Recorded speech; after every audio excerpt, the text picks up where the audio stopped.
Popsy, sa Valentine's Day. Mag-pray ka muna. Wala bang food review? Mag-pray ka muna ba?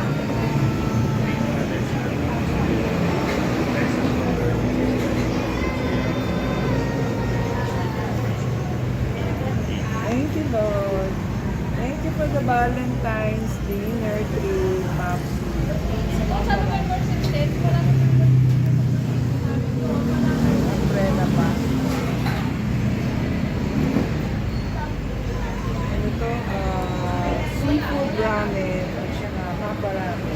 Wala pa yung chicken teriyaki. Noodles, at saka merong ice cream.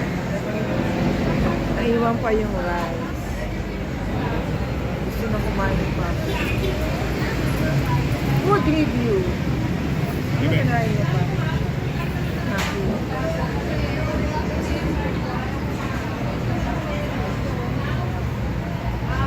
Enjoy. Happy Valentine's Day and Daddy, Kuya D, Eric and Rose. Yan, Valentine's Day to Popsy. Thank you, Popsy.